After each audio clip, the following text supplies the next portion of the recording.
Bapak Ibu terkasih di dalam Tuhan, bagaimana kabar hari ini? Kami berdoa kita semua selalu sehat, selalu penuh dengan berkat Tuhan, dan selalu penuh dengan sukacita. Senang sekali bisa berjumpa kembali bersama Bapak Ibu terkasih di dalam ibadah online Science Church of Christ. Memasuki bulan Februari kali ini, Gereja Science Church of Christ mempunyai tema Progres atau Kemajuan. Dan hari ini kita akan sama-sama belajar mengambil tanggung jawab. Bapak Ibu terkasih, kita harus tetap yakin dan percaya ketika Tuhan menetapkan kita untuk mengambil suatu tanggung jawab, itu artinya Tuhan akan membuat kita lebih baik dan lebih dahsyat lagi. Sekarang sebelum memulai ibadah pada hari ini, mari kita satukan hati untuk berdoa.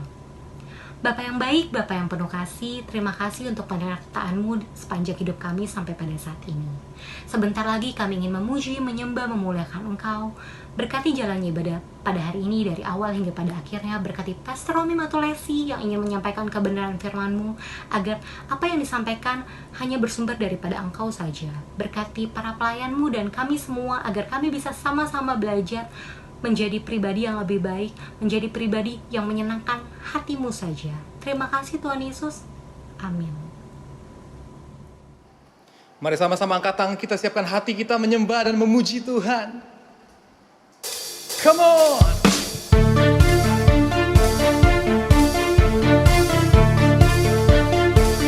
Sebab Engkaulah Tuhan, Engkaulah Raja yang layak terima setiap pujian. Mari sama-sama kita siapkan hati kita.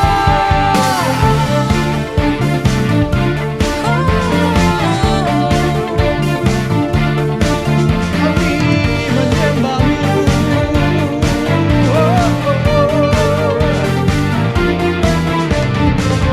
Bersyukurlah kepadanya, bawalah pujian baginya, karena Dia Raja, Dia yang perkasa. Tuhanlah kekuatanku, mazmur dan keselamatanku, Dia penolongku, yang beri hidupku.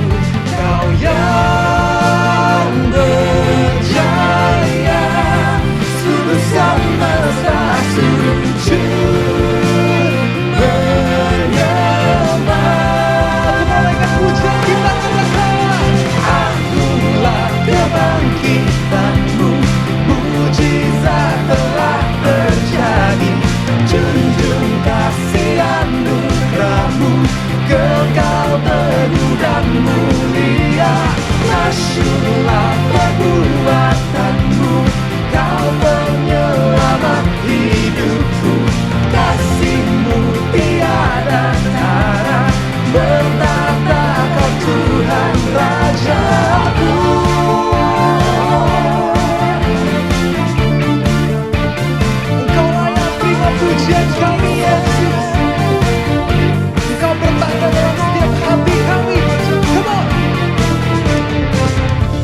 bersyukurlah kepadanya, bawalah pujian baginya, karena dia Raja, dia yang perkasa. Tuhanlah kekuatanku, Mazmur dan keselamatanku, dia penolongku yang di hidupku. Kau yang berjaya, seluruh semesta sujud menyembah. Akulah kebangkitanmu, mujizat telah terjadi. Junjung kasih anugerahmu, kekal teguh dan mulia. Masyurlah perbuatanmu, kau penyelamat hidupku. Kasihmu tiada tara, betapa kau Tuhan Rajaku.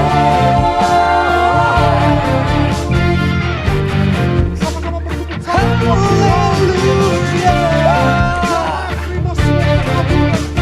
Mari setiap yang mengangkat tangan kita berseru kepada Tuhan, kita katakan haleluya, Engkaulah Raja.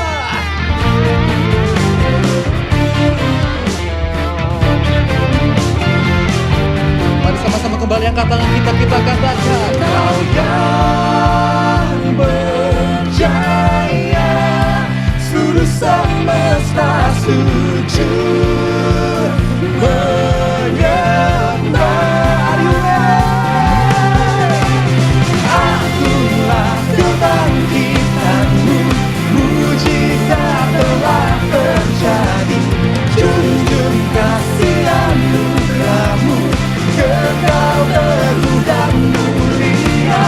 Masyurlah perbuatanmu, kau penyelamat hidupku. Kasihmu tiada tara, betapa kau Tuhan Rajaku.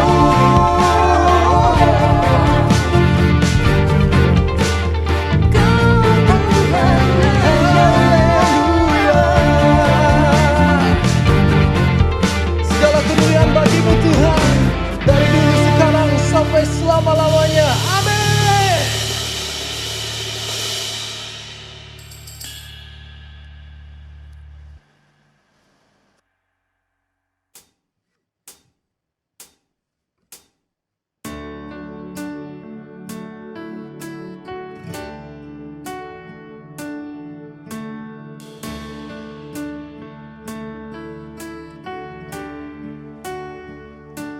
In the darkness we were waiting, without hope, without light. Till from heaven you came running, there was mercy in your eyes. To fulfill the law and promise, to a virgin came the birth. From a throne of endless glory, to a cradle in the dirt.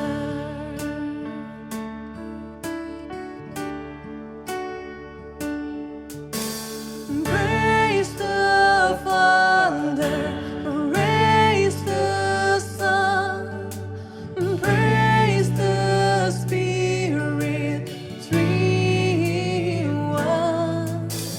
God of glory,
stone was moved for good, for the Lamb had conquered death, and the dead rose from their tombs, and the angels stood in awe for the souls of all who'd come to the Father are restored.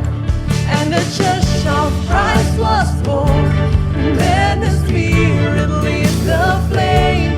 Now this gospel truth of all shall not kneel, shall not fade. By His love and in His name, in His freedom I am free. For the love of Jesus Christ, who has resurrected me. Come on, church, Jesus has redeemed us. We want to worship Him more and more. Oh, praise the Father, praise the Son, praise the Spirit, three in one. God of glory, majesty, praise forever to the King. We praise you, God. We praise the Son and Spirit. Praise the Spirit, three in one.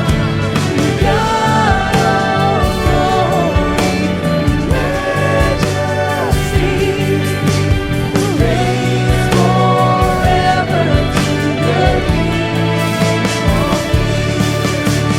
Praise forever to the King of Kings. Thank you, Jesus. Terima kasih untuk karya penyelamatan-Mu yang begitu luar biasa, Tuhan. Kami sungguh bersyukur bahwa pada hari ini, pada detik ini Tuhan, bahwa kami sebagai anak-anak-Mu mampu dengan bangga bisa berkata bahwa kami adalah orang-orang yang diberkati, bukan lagi orang-orang yang masih tertawan oleh masa lalu kami, Tuhan. Tapi kami adalah orang-orang yang telah Engkau angkat menjadi anak-anak-Mu, memperoleh hak ahli waris-Mu, Tuhan. Terima kasih, Tuhan.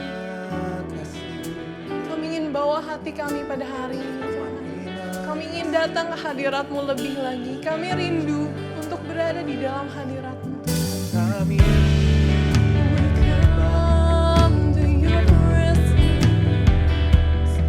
Oh, we come with all my heart. We come with everything I have. I want to worship you, oh God. I present my everything for Jesus.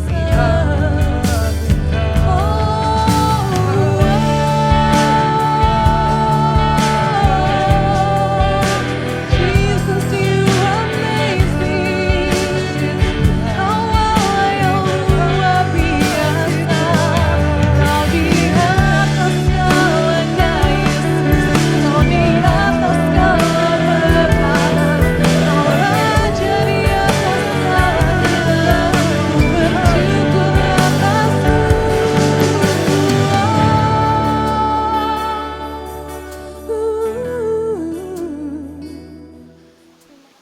Puji Tuhan, saudara kekasih Kristus, kita sudah memuji menyembah Tuhan. Sekarang saya undang Bapak Ibu Saudara semua untuk sama-sama kita berdoa bagi saudara-saudara kita yang sudah memasukkan pokok doa kepada kami. Mari sama-sama kita berdoa. Terpujilah namamu Tuhan Yesus, Tuhan yang kami sembah, yang mulia, agung, perkasa, yang mengasihi kami. Terima kasih Tuhan untuk semua kebaikan-Mu dalam hidupan kami. Pada saat ini Tuhan, kami bersatu hati berdoa untuk saudara kami yang rindu untuk mendapatkan pekerjaan Tuhan. Kau berkati saudara kami ini supaya dalam bulan ini pun bukakan jalan bagi dia untuk bisa mendapat pekerjaan baru. Sehingga namamu juga dimuliakan melalui pekerjaan yang baru dia terima Tuhan. Terima kasih Tuhan, kami juga berdoa untuk saudara kami yang orang tuanya sakit. Tuhan sembuhkan orang tua dari saudara kami ini. Jamah segala penyakitnya. obat-obat dan dokter pun yang dipakai Tuhan, Engkau melalui dokter, melalui obat, Tuhan terjadi kesembuhan bagi orang tua saudara kami ini. Terima kasih Tuhan Yesus. Kami berdoa juga untuk saudara kami yang rindu untuk terjadi pemulihan ekonomi keluarga. Berkati keluarga ini Tuhan, apa yang dikerjakan, apa yang dilakukan. Biar setiap pekerjaan, usaha bisnis, Tuhan berkati bisa berhasil. Melalui pekerjaan ini pun terjadi pemulihan untuk ekonomi keluarga ini. Tuhan Yesus, terima kasih Bapa. Kami berdoa untuk bangsa dan negara kami. Kami berdoa untuk Presiden kami Bapak Joko Widodo bersama dengan Wakil Presiden dan seluruh jajarannya. Di dalam menjalankan pemerintahan ini Tuhan, dalam kondisi yang sekarang kami percaya Tuhan Kau selalu menyertai. Berikan kekuatan, berikan kesehatan bagi Presiden kami. Dan berikan roh takut akan Tuhan, sehingga apa yang dia kerjakan, apa yang dia lakukan, di dalam menentukan tujuan daripada negara ini, dalam menentukan segala tindakan, semua itu untuk kepentingan rakyat banyak, untuk kepentingan bangsa dan negara ini. Jauhkan dari perpecahan, jauhkan dari segala keinginan-keinginan jahat Tuhan. Biarlah kami boleh menjadi bangsa yang adil dan makmur. Tuhan Yesus, pada masa pandemi ini juga kami berdoa. Tuhan berkati bangsa dan negara ini, jauhkan dari pandemi ini Tuhan. Biarlah boleh berlalu dari bangsa dan negara kami ini, sehingga kami boleh kembali beraktivitas normal sebagaimana sebelum terjadi pandemi. Tuhan Yesus, terima kasih Bapa. Pada saat bersamaan ini kami juga mengucap syukur Tuhan. Karena Tuhan sudah menyembuhkan orang tua dari saudara kami bebas dan sembuh dari COVID-19. Tuhan, terima kasih untuk kemurahan-Mu. Terima kasih untuk berkat daripada-Mu. Biar melalui keluarga ini, Tuhan, nama-Mu juga dimuliakan. Dan hamba percaya Tuhan, keluarga ini terus mengandalkan Tuhan. Berkati terus keluarga ini Bapa.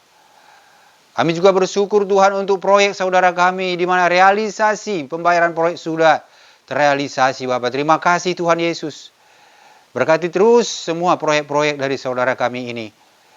Supaya kedepannya juga Tuhan, melalui proyek-proyek ini juga Tuhan Yesus, dia selalu mengucap syukur. Dan juga nama Tuhan terus dimuliakan.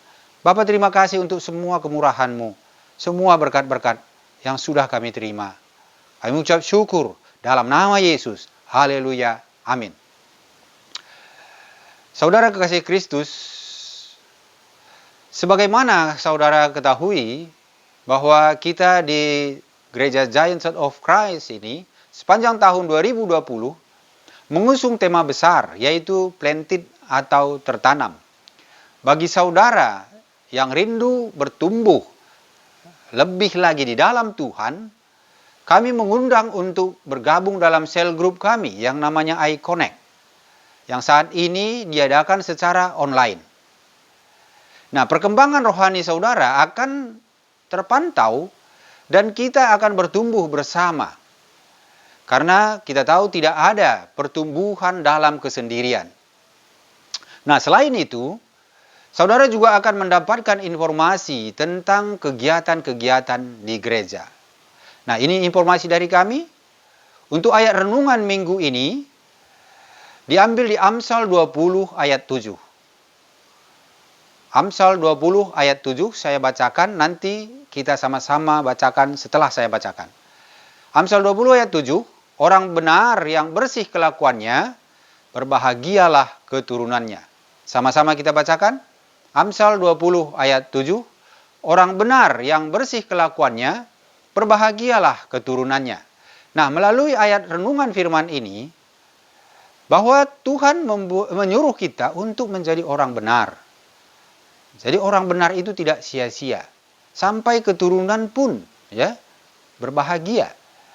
Saya percaya melalui ayat renungan ini, saudara dan saya terberkati.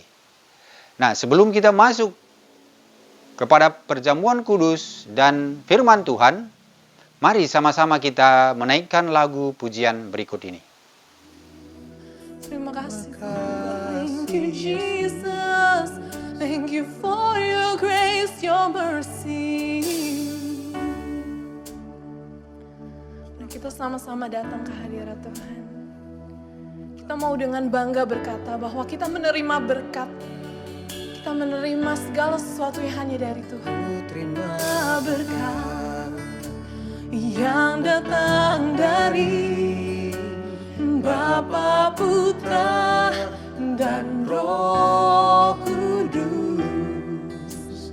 Apapun yang ku sentuh, ku kerjakan di buahnya berhasil. Sinar wajahmu yang menerangi, menjaga dan menuntun hidupku, damai dan penyertaan-Mu penuhiku. Ku terima berkat, ku terima berkat yang datang dari Bapa, Putra, dan Roh Kudus. Apapun yang ku sentuh, ku kerjakan di buahnya berhasil.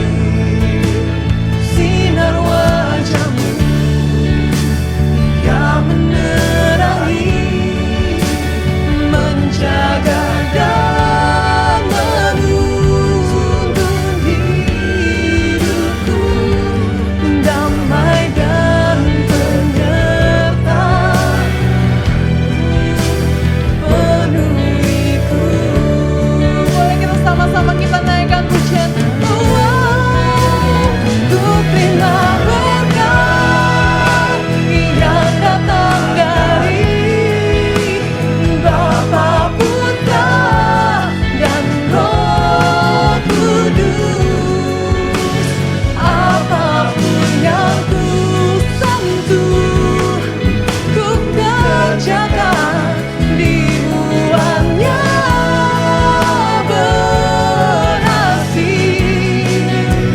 Sinar wajahmu yang menerangi, menjaga dan menuntun hidupku, damai dan penyertaan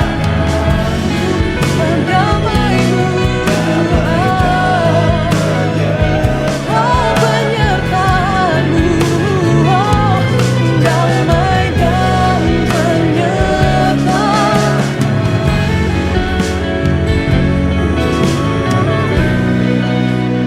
penuhiku. Terima kasih Yesus.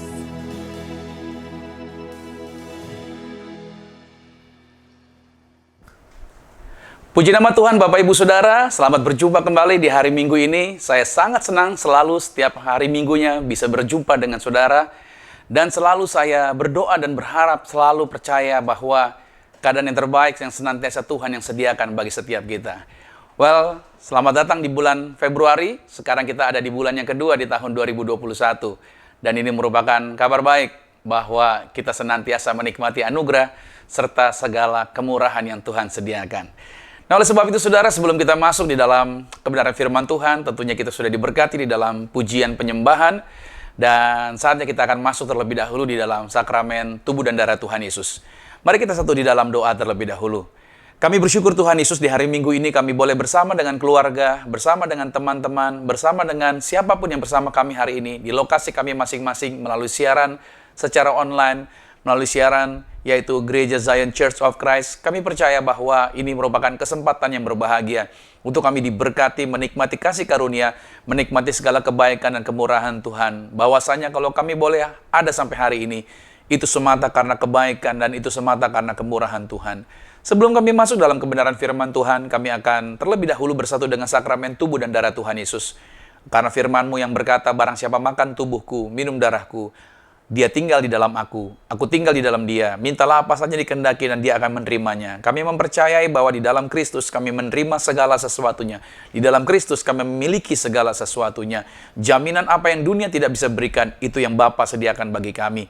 Maka siapapun yang hadir hari ini, aku berdoa yang sakit sembuh, tidak kambuh lagi. Kalau mereka sedang butuh pemulihan atas kesehatan mereka, dalam nama Tuhan Yesus, terjadi mujizat atas kehidupan mereka. Tangan mereka dalam keuangan, juga karir, proyek bisnis mereka diberkati berhasil.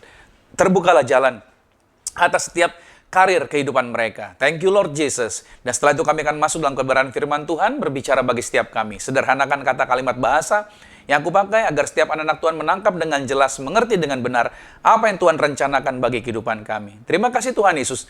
Karena itu pimpin ibadah ini dari awal sampai dengan selesai. Semuanya kami serahkan dalam tangan-Mu. Dalam nama Tuhan Yesus Kristus. Haleluya. Amin. Nah saudara, sebelum kita masuk di dalam sakramen tubuh darah Yesus, satu firman Tuhan saya bacakan buat saudara yang terambil di dalam Roma pada pasalnya yang ke-12. Pada ayat yang ke-12. Ayat ini berkata begini, bersukacitalah dalam pengharapan, sabarlah dalam kesesakan, dan bertekunlah dalam doa. Pada waktu saudara sedang ada pengharapan, Alkitab mengatakan untuk kita bersukacita. Tahukah saudara, pada waktu kita sedang sesak atau sedang ada tanggungan atau sedang ada pergumulan, biasanya hati kita akan dibuat menjadi ciut. Tetapi hari ini Tuhan mengatakan buat setiap kita bersabarlah di dalam kesesakan, problem, trouble yang sedang kita hadapi. Dan Alkitab menjaminkan, teruslah bertekun di dalam doa. Kita yang harus mengganti situasinya. Jangan izinkan situasi yang mengendalikan kita, tetapi kita yang harus mengendalikan situasi. Kita mengganti gerak tubuh kita, bukan untuk ketakutan, tapi kita mengganti gerak tubuh kita untuk bersuka cita. Daud di dalam masalah yang dihadapi, apa yang dia lakukan? Dia paksa tangannya untuk diangkat, dia paksa mulutnya untuk memuji, dia paksa badannya untuk menari. Dan itu yang terjadi, itu bisa merubah internal dia untuk dia bisa bersuka cita. Puji nama Tuhan. Nah saudara yang kasih Tuhan, kita akan masuk di dalam sakramen tubuh dan darah Tuhan Yesus. Mari kita angkat roti di atas kepala, sama-sama dengan saya katakan dalam nama Tuhan Yesus. Inilah roti yang turun dari surga. Inilah tubuh Tuhan Yesus Kristus. Tubuh yang tergantung di atas kayu salib. Yang memberikan kami bersama dengan keluarga kehidupan yang kekal di dalam kerajaan sorga. Yang kedua, untuk menyempurnakan agar tubuhku selalu sehat sempurna. Sempurna jiwa rohku dibangkitkan pada akhir zaman. Tubuh Tuhan Yesus Kristus yang telah tertombak, tertikam, tergantung di atas kayu salib. Agar kami mulai hari ini tidak akan terkapar di meja operasi. Tidak akan terkapar di rumah sakit. Kami menang atas segala virus. Kami menang atas virus COVID-19. Kami tidak terkapar di rumah sakit. Dalam nama Tuhan Yesus. Inilah roti yang turun dari surga. Inilah tubuh Tuhan Yesus Kristus. Mari kita makan tubuh Tuhan Yesus Kristus.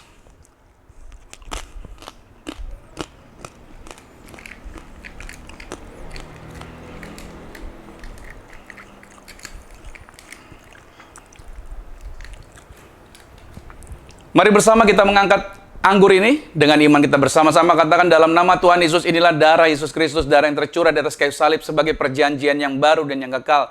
Mulai hari ini bersama keluarga kami berjanji saling mengasihi, saling mengampuni. Kasih mula-mula senantiasa ada di dalam rumah tangga kami. Maka oleh darah Yesus Kristus kami dimeteraikan menjadi warga sorga. Kami percaya kami sudah punya rumah di bumi, sudah punya rumah di sorga, tidak akan mengembara. Dimanapun kami berada melangkah, dijagai pasukan malaikat, kami bebas dari maut. Kami diberi kuasa menginjak ular, menginjak kalajengking, menghancurkan setan-setan, roh-roh jahat. Kuasa kegelapan kami patahkan, kami kalahkan dalam nama Tuhan Yesus. Yang kami pegang, yang kami kerjakan di dalam karir, bisnis, proyek, usaha, studi pelayanan kami, diberkati pasti berhasil dalam nama Tuhan Yesus. Inilah darah Yesus Kristus. Mari kita minum darah Tuhan Yesus Kristus.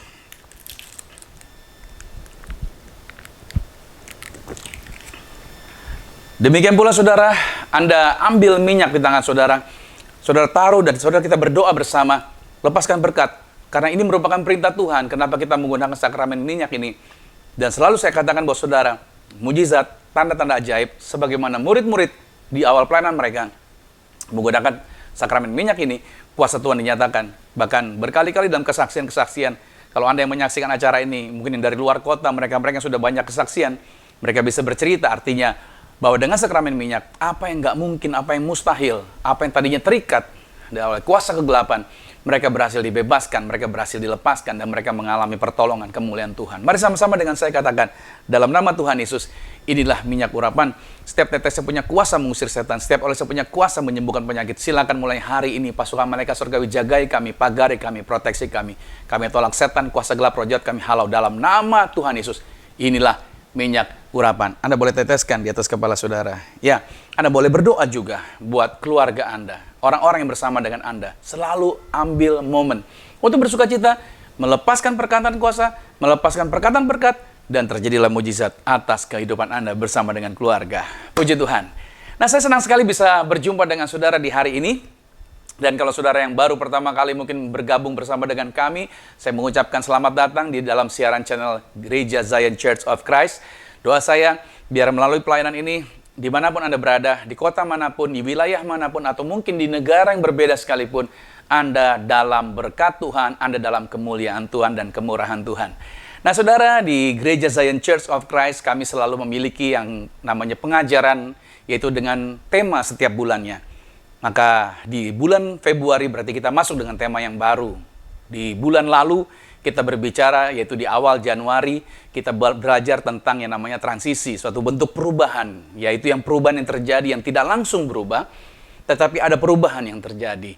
Nah, di bulan ini kita berbicara mengenai progres, artinya kemajuan, apa saja yang sudah terjadi di dalam kehidupan kita. Nah, di sepanjang bulan kita akan berbicara tema-tema yang berbeda. Karena di sepanjang tahun 2021 ini, kita berbicara mengenai this is God's years to act. Artinya saudara, inilah tahun rahmat Tuhan. Kalau bagi orang mungkin tahun 2021 masih gelap, dan banyak hal yang diprediksikan negatif buat orang kebanyakan seperti itu.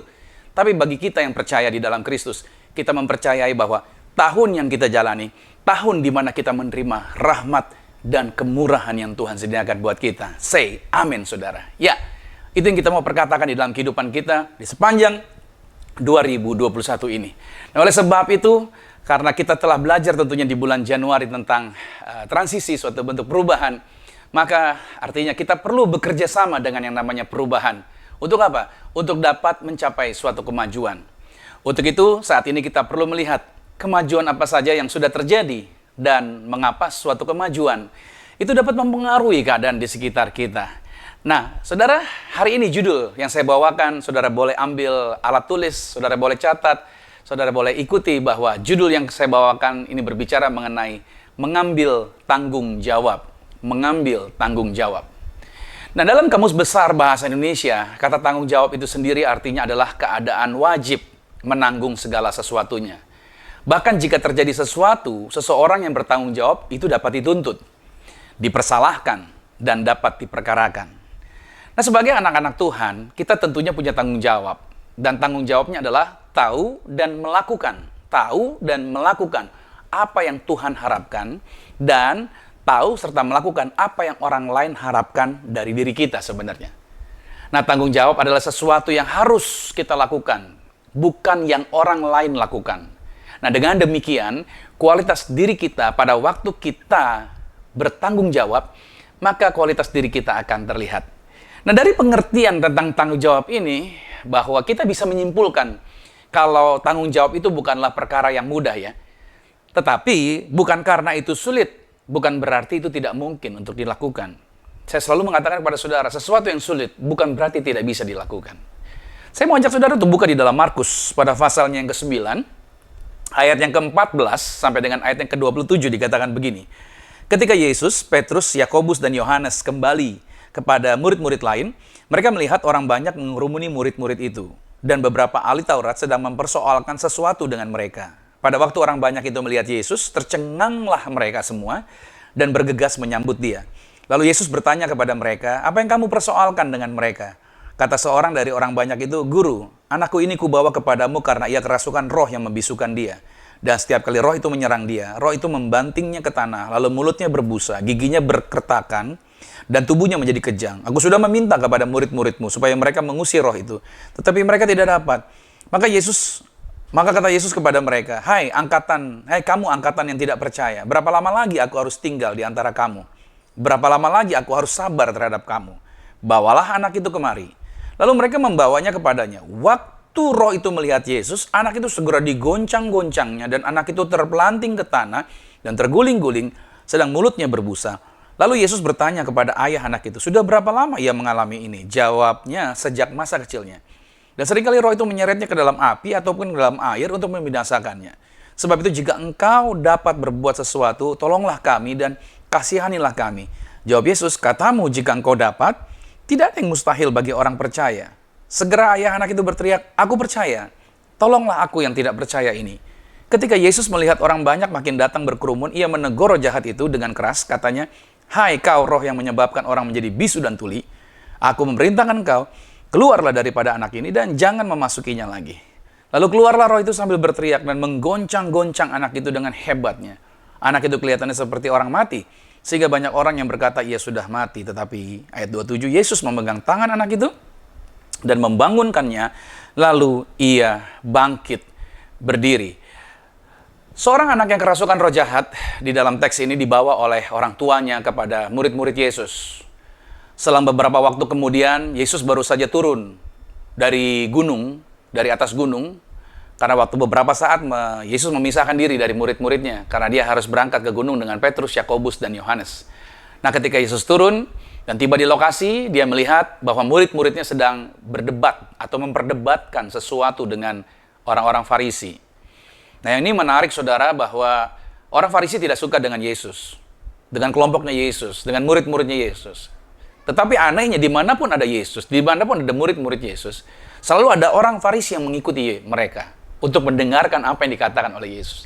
Menarik ya, mereka tidak suka, mereka benci bahkan, tapi selalu ada di mana Yesus dan murid-muridnya berada. Dan dalam kejadian yang diceritakan oleh kitab Injil Markus, orang-orang Farisi ada di sana dan sedang berdebat dengan murid-murid Yesus.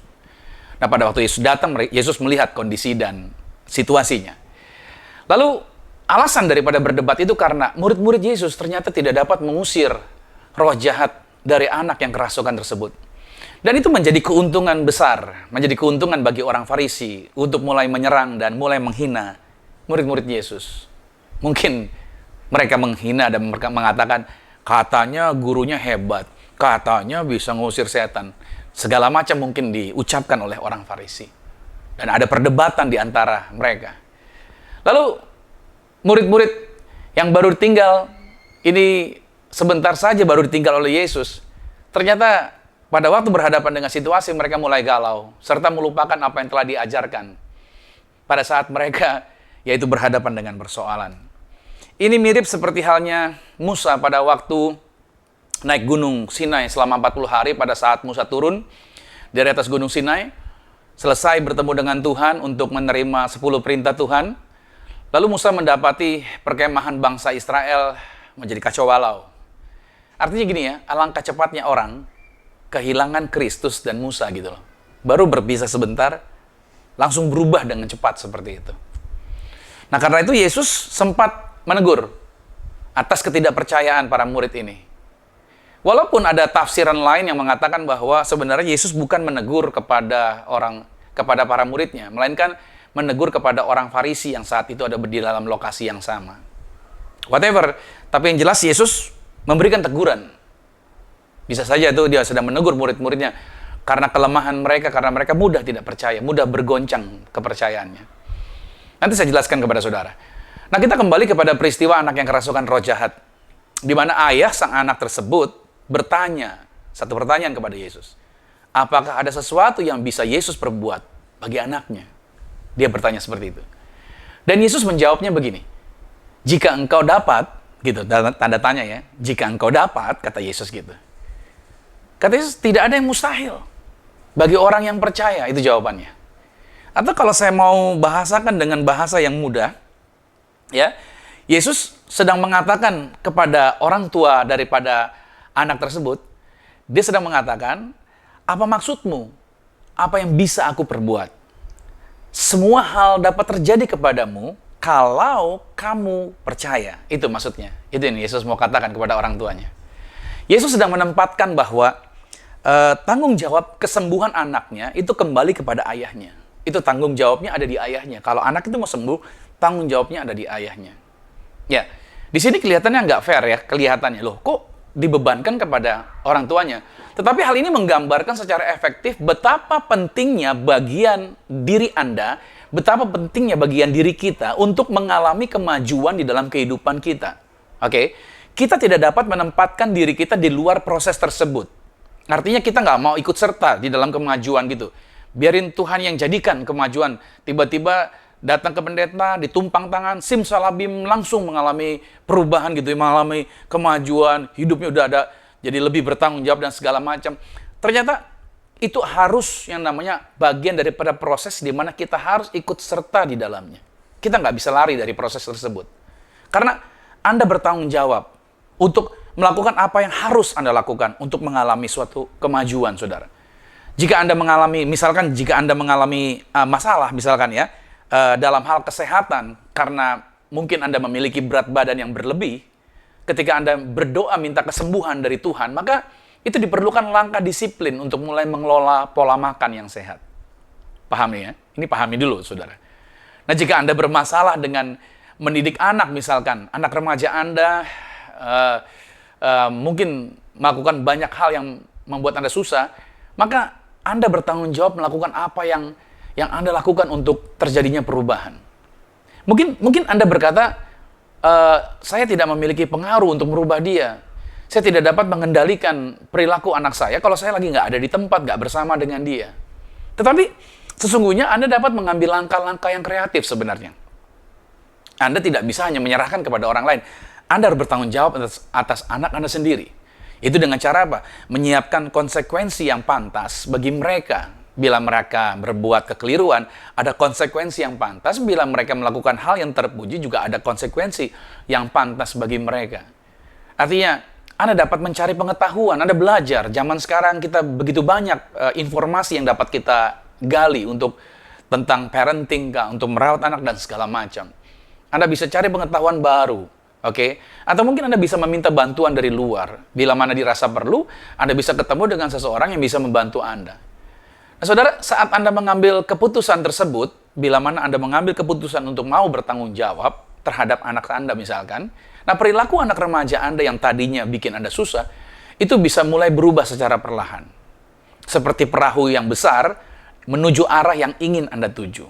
Saya memberikan sebuah istilah begini, Anda mungkin ya, tidak dapat merubah hal-hal yang ada di dalam perahu. Anda mungkin sulit untuk merubah hal-hal yang ada di dalam perahu.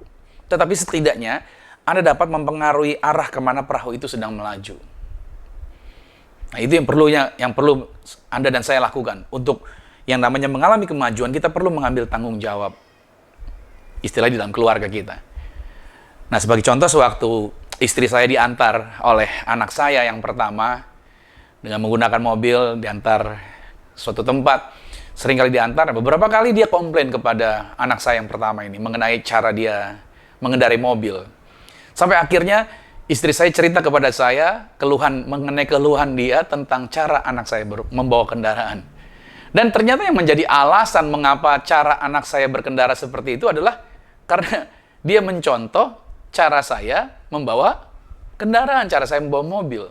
Jadi anak saya mengikuti cara saya membawa mobil. Dari situ saya sadar berarti yang membuat dia bisa model pola berkendara seperti itu ya karena dia mencontoh dari cara saya bawa kendaraan.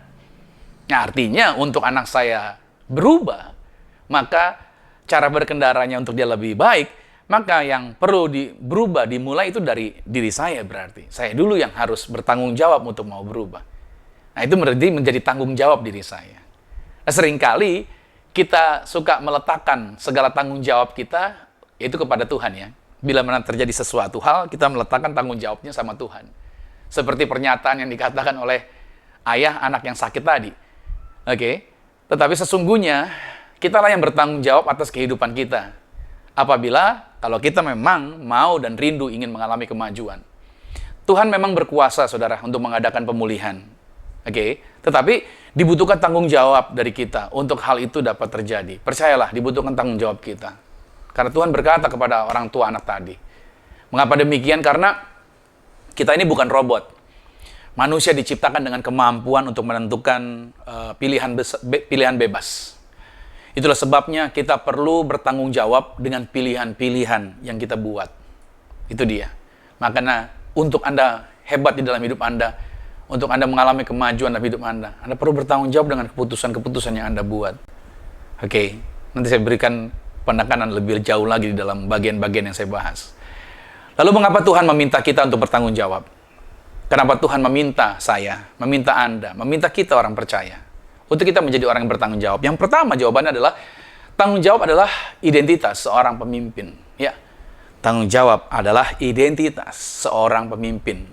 Disebut pemimpin. Kenapa dia disebut pemimpin? Karena dia bertanggung jawab. Itulah pemimpin, bertanggung jawab. Markus 9 ayat 14 dan 15 dikatakan begini, saya ulang dari bagian materi perikop yang saya bahas. Ketika Yesus, Petrus, Yakobus, dan Yohanes kembali kepada murid-murid lain, mereka melihat orang banyak mengerumuni murid-murid itu dan beberapa ahli Taurat sedang mempersoalkan sesuatu dengan mereka. Pada waktu orang banyak itu melihat Yesus, tercenganglah mereka semua dan bergegas menyambut dia. Nah, sebagai pemimpin yang bertanggung jawab, Yesus bertanggung jawab untuk memberikan petunjuk. Dia bertanggung jawab untuk memberikan jalan, keselamatan kepada setiap orang yang dia jumpai. Semua orang, termasuk orang Farisi yang tidak menyukai dia. Nah, pada saat Yesus hadir di tempat itu, ketika dia turun gunung, berjumpa dengan murid-murid dan orang-orang Farisi, lihat baik, pada ayat 15, di situ disebutkan, mereka semua yang ketemu dengan Yesus, termasuk orang Farisi, reaksi atau respon mereka adalah sangat tercengang dan kaget melihat kehadiran Yesus. Nah, tercengang dalam teks di ayat 15 itu dalam bahasa Yunani-nya disebut dengan ektambeo. Ektambeo itu artinya gini saudara, yaitu dengan kondisi yang sangat terkejut. Bereaksi sangat terkejut, takut, dan tercengang gitu loh. Mereka melihat Yesus kayak ada yang aneh gitu loh. Kenapa mereka bereaksi seperti itu?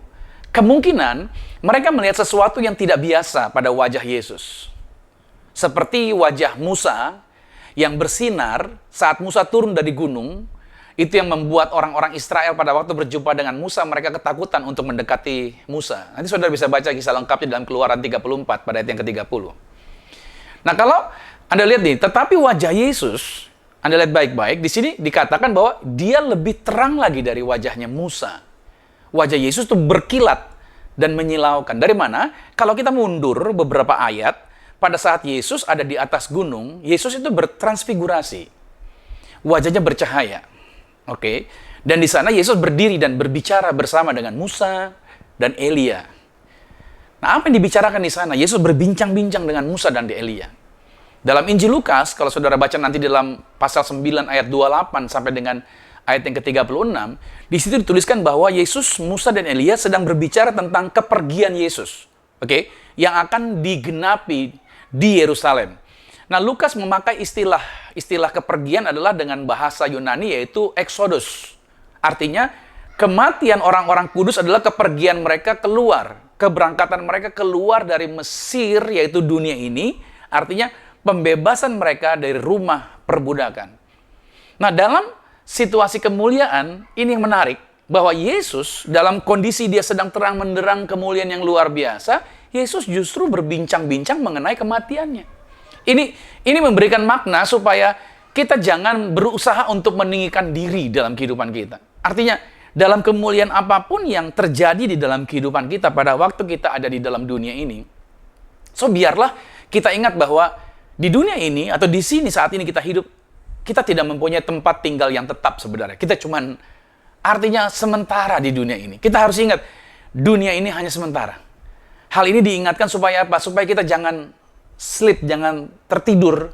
Seperti para murid yang tertidur pada saat Yesus masuk dalam kemuliaan. Sebagaimana halnya juga murid-murid tertidur pada waktu Yesus berdoa di Taman Getsemani. Nah, sebagaimana Yesus sebagai pemimpin, dia bertanggung jawab untuk memberikan petunjuk jalan keselamatan. Maka Anda dan saya, kita anak-anak Tuhan, maka tanggung jawab kita sebagai pemimpin, kita dipanggil untuk memberikan pengaruh. Itu sebabnya kenapa saya percaya bahwa kita dipanggil untuk memimpin perubahan, memimpin orang untuk menuju kehidupan yang benar. Artinya kita sebagai pemimpin untuk membawa orang kepada jalan kebenaran. Makanya, saudara harus pahami bahwa karena tanggung jawab adalah identitas seorang pemimpin, maka tanda atau identitas kita pasti akan terlihat dengan jelas.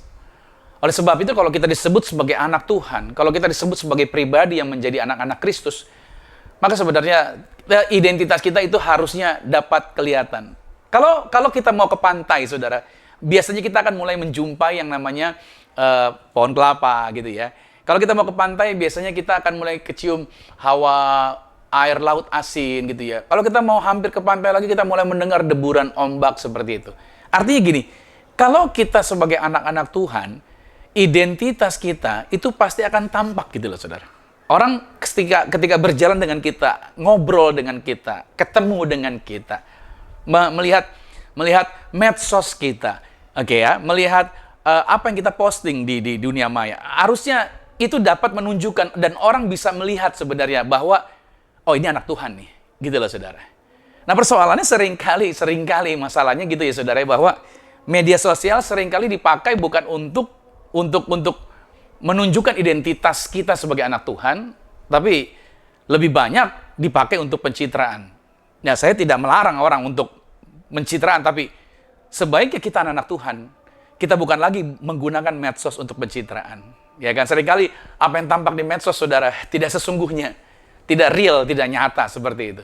Mereka menampakkan model-model kehidupan mereka. Padahal, saya mau katakan sama saudara, jangan terjebak dengan medsos. Kalau kita melihat sesuatu di medsos, itu bukan perilaku yang sesungguhnya.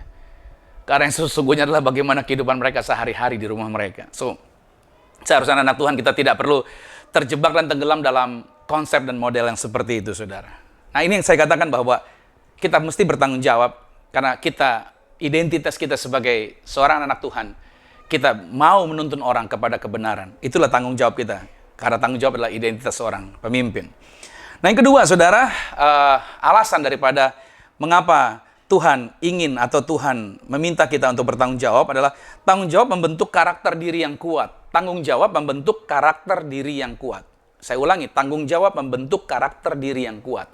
Yesaya 50 pada ayat yang keempat dikatakan begini, Tuhan Allah telah memberikan kepadaku lidah seorang murid, supaya dengan perkataan aku dapat memberi semangat baru kepada orang yang letih lesu. Setiap pagi ia mempertajam pendengaranku untuk mendengar seperti seorang murid. Nah pada saat kita mau disiplin, membangun pergaulan yang erat dengan Tuhan, maka perkembangan karakter kita akan semakin baik. Dan itu akan membuat pribadi kita tampak berbeda dengan orang dunia ini.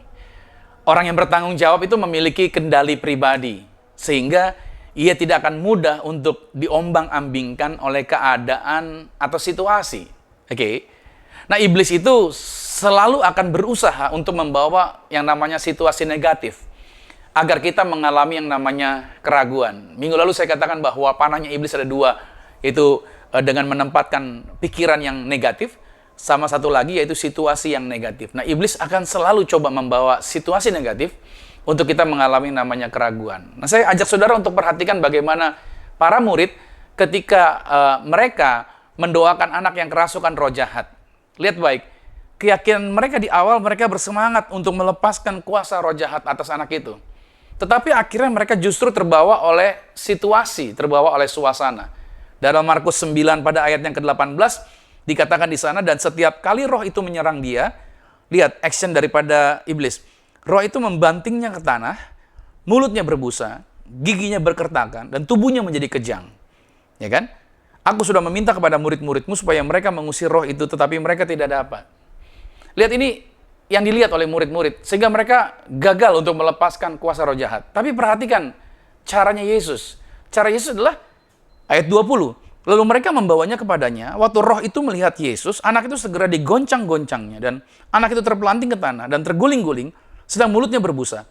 Ketika Yesus melihat orang banyak makin datang berkerumun, ia menegur roh jahat itu dengan keras, katanya, "Hai kau roh yang menyebabkan orang menjadi bisu dan tuli, aku memerintahkan engkau, keluarlah daripada anak ini dan jangan memasukinya lagi." Lalu keluarlah roh itu sambil berteriak dan menggoncang-goncang anak itu dengan hebatnya.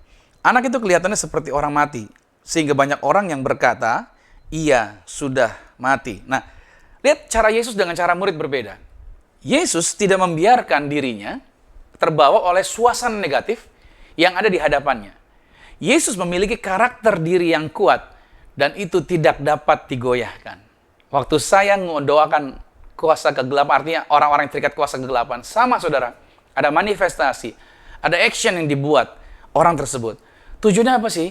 Agar kita seolah-olah mengagumi bahwa hebat ya, wah besar banget nih setannya nih.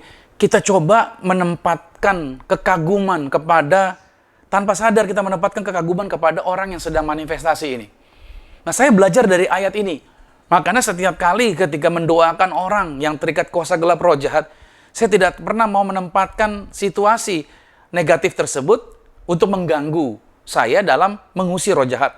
Karena buat saya itu hanya actionnya dia untuk menakut-nakuti seperti yang diceritakan di dalam Markus pada pasal 9 ini. Bedakan murid-murid. Murid-murid akhirnya tidak bisa mengusir roh jahat itu karena mereka sudah melihat bahwa sepertinya hebat banget. Ya kan? Karena mungkin orang bilang, waduh, anak itu mau mati itu. Tapi lihat, Yesus tidak meresponi orang-orang yang berkata, ya mati tuh anak itu. Yesus tidak berkata, mati nggak ya? Mati nggak ya? Enggak.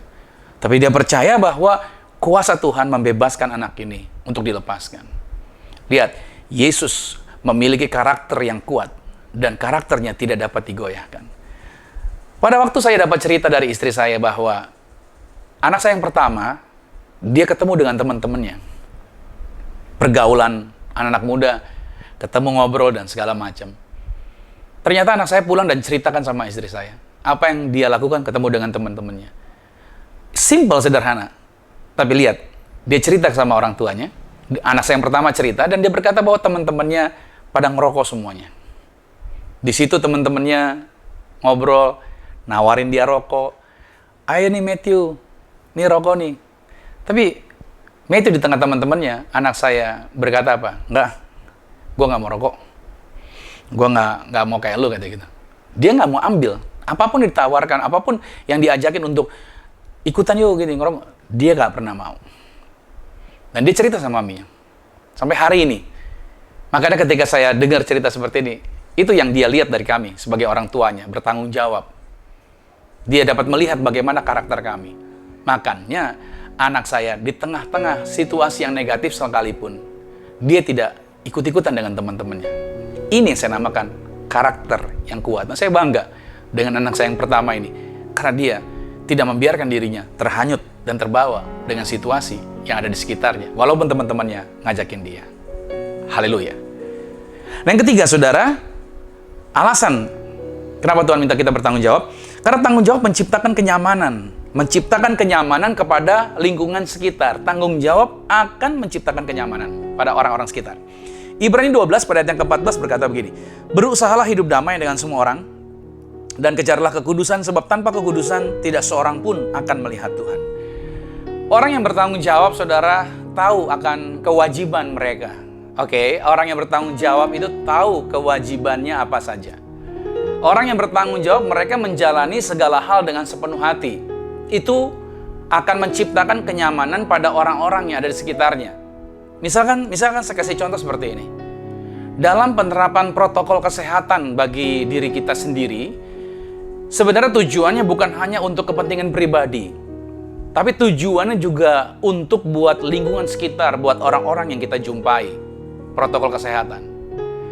Dan saya banyak jumpai banyaknya dokter atau warga masyarakat yang terpapar virus sampai terjadi yang namanya kematian atas mereka. Sebenarnya karena ada orang-orang yang nggak mau aware gitu, tidak aware dan menganggap santai protokol kesehatan, lalu suka sembarangan saja dalam beraktivitas.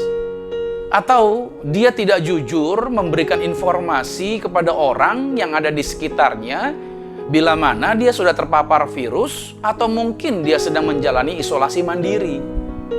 Itu yang terjadi seringkali, makanya kenapa banyak orang yang terpapar.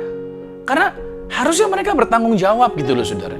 Kalau memang mereka sedang menjalani isolasi, kalau memang sedang PCR atau sekarang sedang mereka juga kena virus, sebaiknya mereka bertanggung jawab dengan situasi kondisi mereka. Harusnya. Tapi terkadang orang nggak aware. Santai aja. Jalan aja. Sembarangan. Seperti itu, saudara. Harusnya ciri anak Tuhan nggak begini. Makanya tanggung jawab itu harusnya orang yang bertanggung jawab akan menciptakan kenyamanan pada lingkungan sekitarnya. Nah, dalam sebuah hubungan, dalam membangun sebuah hubungan, memang tidak ada yang sempurna di dunia ini. Oke? Kita mungkin saja akan membuat kesalahan di berbagai titik dalam hidup. Tetapi mereka yang mau bertanggung jawab atas kesalahan mereka dan tetap bertanggung jawab atas tindakan mereka, itu dapat menumbuhkan kepercayaan dan memberikan kenyamanan. Baik kepada pasangan, baik kepada teman, dan kepada anggota keluarga. Dan pada akhirnya, saudara, kepercayaan ini bisa berfungsi sebagai dasar untuk menghargai hubungan kita dengan orang lain. Saya berharap saudara, kita menjadi orang-orang yang mengalami kemajuan dengan yang pertama adalah kita harus mau bisa bertanggung jawab. Di minggu ini kita belajar akan hal itu. Yang keempat alasannya. Yang terakhir, tanggung jawab akan menghilangkan kemalasan. Catat baik, tanggung jawab menghilangkan kemalasan. Firman Tuhan berkata di dalam 2 Tesalonika 3 ayat 7 sampai 8, sebab kamu sendiri tahu bahwa bagaimana kamu harus mengikuti teladan kami.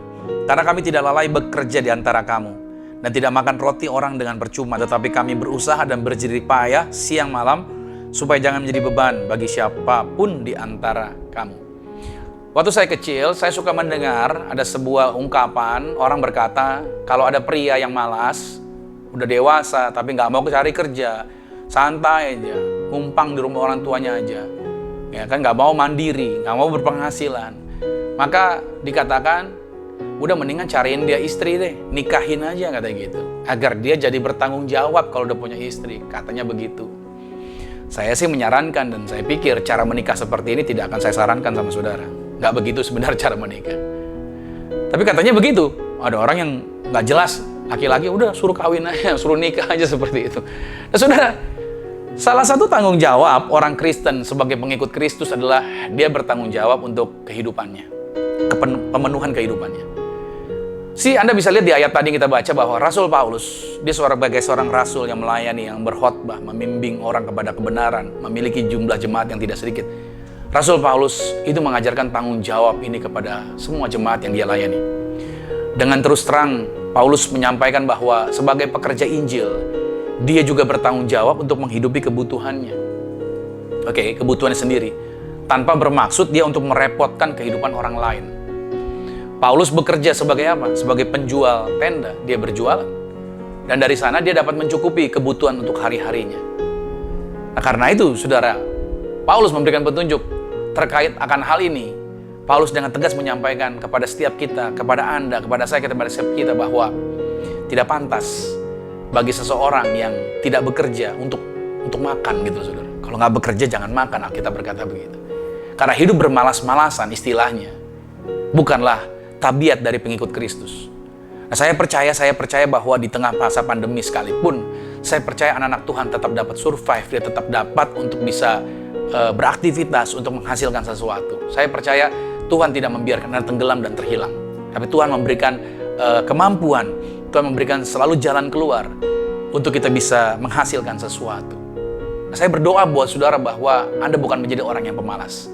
Makanya tanggung jawab ini akan menghilangkan yang namanya kemalasan dalam diri kita. Karena kecenderungan manusia pengennya udahlah malas-malasan aja dan santai-santai aja. Tapi saya berdoa buat saudara bukan menjadi orang yang mundur ke belakang. Tapi saudara adalah orang-orang yang mengalami kemajuan. Nah, saya simpulkan saudara bahwa tanggung jawab adalah sesuatu yang harus kita lakukan. Oke ya, tanamkan dalam pikiran saudara, tanggung jawab adalah sesuatu yang harus kita lakukan, bukan yang orang lain lakukan. Agar kita menerima sesuatu yang dinamakan hak. Jadi jangan berharap hak dulu kalau kita belum melakukan apa yang perlu, yang dinamakan dengan tanggung jawab kita. Tanggung jawab merupakan perbuatan yang sangat penting dilakukan di dalam kehidupan sehari-hari. Ingat seperti tadi yang 4 poin tadi, karena tanpa tanggung jawab, maka semuanya akan menjadi kacau. Semuanya akan menjadi kacau. Jika kita melalaikan tanggung jawab, maka kualitas dari diri kita mungkin akan menjadi rendah. Untuk itu, tanggung jawab adalah suatu hal yang sangat penting dalam kehidupan. Karena tanggung jawab menyangkut orang lain, bukan hanya tentang diri kita sendiri. Nah, saudara, kiranya melalui 4 alasan ini kita dapat menerapkannya dalam kehidupan kita. Dan saya berdoa kemajuan diri kita akan dapat terlihat, akan dapat dirasakan oleh orang-orang yang ada di sekitar kita. Saya berdoa, ikuti terus sepanjang bulan Februari ini. Kita akan terus belajar tentang yang namanya progres yang dimulai hari ini dengan bertanggung jawab, mengambil tanggung jawab. Dan saya berdoa bahwa yang berbahagia ialah mereka yang mendengarkan firman Allah dan yang memeliharanya di dalam kehidupan mereka. Saya ucapkan selamat hari Minggu dan Tuhan Yesus Kristus memberkati kita semua. Amin. Mari kita berdoa. Terima kasih Tuhan Yesus, kami percaya bahwa firman Tuhan yang kami terima hari ini sungguh sangat memberkati kami, mengubahkan kehidupan kami, mencerahkan cara pandang kami, dan kami menjadi orang-orang yang perlu dan harus untuk mengambil yang namanya tanggung jawab. Dan kami percaya bahwa ada kemajuan yang akan terjadi bagi kehidupan kami dimulai hari ini kami mengambil sikap yang bertanggung jawab. Terima kasih Tuhan.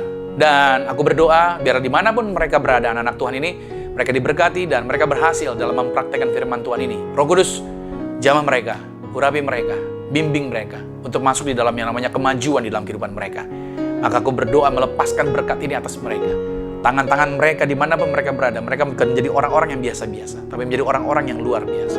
Kalau hari ini ada yang baru pertama kali mungkin mereka mengikuti siaran ini, dan mereka digerakkan oleh Roh Kudus untuk mereka mau bertobat, mereka mau berubah hidup mereka mau menjadi ciptaan yang baru. Maka hari ini aku berdoa melalui siaran ini dalam nama Yesus. Engkau dijamah Tuhan, engkau dilawat Tuhan, engkau diubahkan Tuhan. Kasih Tuhan, kuasa Tuhan, anugerah Tuhan menjamah hidupmu dan mengubahkan kehidupanmu dalam nama Yesus.